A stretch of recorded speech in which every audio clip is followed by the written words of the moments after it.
بنگلہ دیش کے ممکنہ وزیر اعظم طارق رحمان کون ہیں؟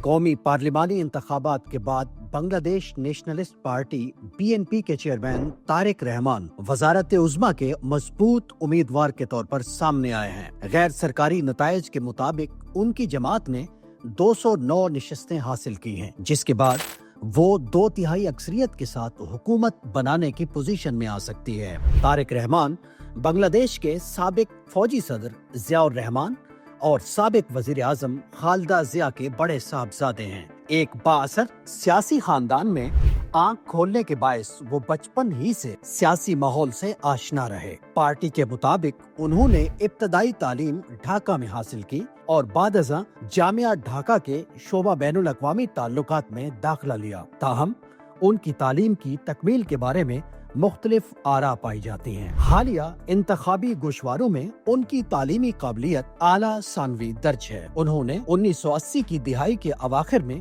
عملی سیاست کا آغاز کیا اور ضلعی سطح پر جماعتی سرگرمیوں میں حصہ لیا۔ 1991 کے عام انتخابات کے بعد پارٹی کے اندر ان کا کردار نمایاں ہونا شروع ہوا، جبکہ 2001 کے انتخابات میں BNP کی قیادت میں اتحاد کی بھاری کامیابی کے بعد ان کا اثر و رسوخ مزید بڑھ گیا۔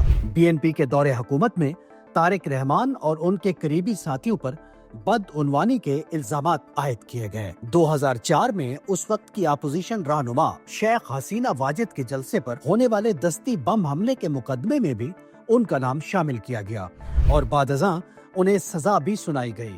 تاہم BNP نے ان الزامات کو سیاسی انتقام قرار دیا۔ بعد کی سیاسی تبدیلیوں کے بعد وہ ان مقدمات سے بری ہو گئے۔ 2007 میں فوجی حمایت یافتہ نگراں حکومت کے قیام کے بعد انہیں بدعنوانی کے الزامات پر دوبارہ گرفتار کیا گیا اور وہ تقریباً 18 ماہ قید میں رہے۔ رہائی کے بعد وہ علاج کی غرض سے بیرون ملک چلے گئے اور قریباً 17 برس لندن میں مقیم رہے۔ بعد ازاں انہوں نے برطانیہ میں سیاسی پناہ بھی حاصل کی۔ 2018 میں خالدہ ضیاء کی گرفتاری کے بعد انہوں نے بیرون ملک سے ہی BNP کی قیادت سنبھال لی اور قائم مقام چیئرمین کی حیثیت سے پارٹی کے معاملات چلاتے رہے۔